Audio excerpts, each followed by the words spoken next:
Hey guys, it's Andrew from Cardinal Kia. In this video, I'm going to show you how to use your tri-level automatic climate control in the newly refreshed 2024 Kia Seltos. I have in front of me here an SX all-wheel drive in Fusion Black with gentle brown interior. Let's get started. Okay, so to start us off, our automatic climate controls are located underneath the vents here under your infotainment screen.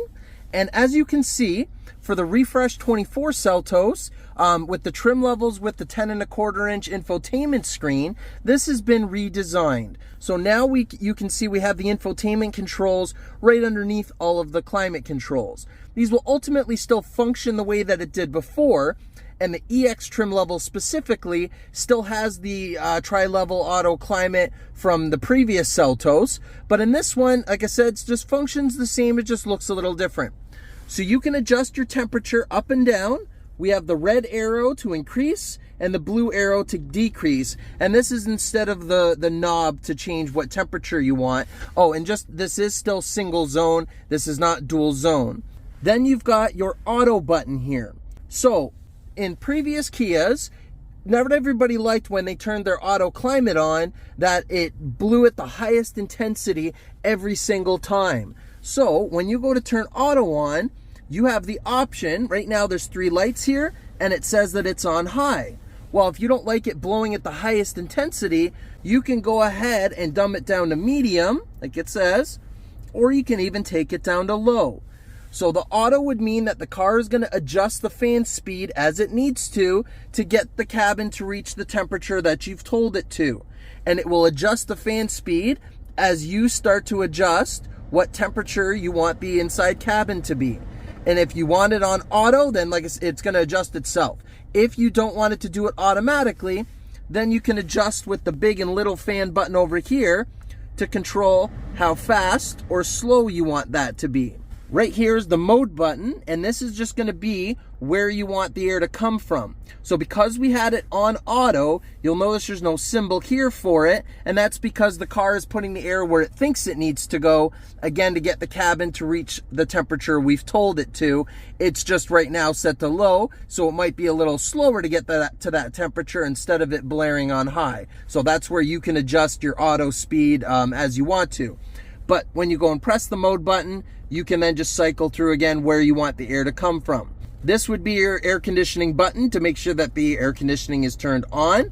And by default, when you get down to the much lower temperatures, the air conditioning will come on its own. But right now the outside temperature is quite cold, so it didn't kick in to do that just right now because that's maybe what we don't want. You do have your dedicated front and rear defroster buttons here. They're just not labeled front or rear on this one. Don't forget that when you turn your rear defroster on, that does include the side mirrors. So heated side mirrors with the rear defroster button. This is going to be your air recirculation button, and that's going to be the fresh air. So most of the time the car is bringing in fresh air, but for the summertime, for example, if you want to have your air conditioning going, generally when you have that going, it will turn on the air recirculation to keep the cold air in and the hot air out, just to keep the cabin comfortable just because of the heat. So you also have the off button if you just wanted to turn the climate off altogether, and then you can hit any other button and it will bring it back on. We do also have some options in your infotainment display. So now we're going to head into there. So we can either hit setup in the bottom right corner under the climate controls, or we can swipe the screen to the left and select setup in the bottom right corner.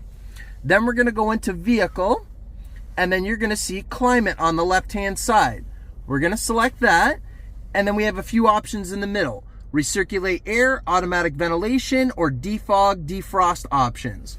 So when we select recirculate air, right now it's selected to activate recirculating the air when you use your washer fluid. So just like it says, automatically prevents the washer fluid scent from entering the cabin. So if that's an unpleasant smell to you, you don't like it, it's going to automatically block that so it won't let it in. You do have the automatic ventilation, so it will auto dehumidify as it needs to when it's on the auto climate. So it automatically switches to fresh air ventilation to decrease humidity after an extended use of the recirculated air. So by default, that's always on. And you have an option underneath that if you want to schedule ventilation. So like it says, automatically ventilates the cabin at the scheduled time. Ventilation occurs while the vehicle is off. So you can set it to whatever time you want, just to allow some ventilation, just again to keep the air fresh in the car. When we go to defog defrost options, it will auto defog when on auto. So automatically activates various defog functions based on the level of humidity in the vehicle cabin. So this will auto defog and auto defrost as it needs to, as well as your auto dehumidify. So those are the options in the infotainment screen. If those are what you want to use, just make sure you go in and that they are on if you want to do that. And that's how you do it. Thanks for watching, guys.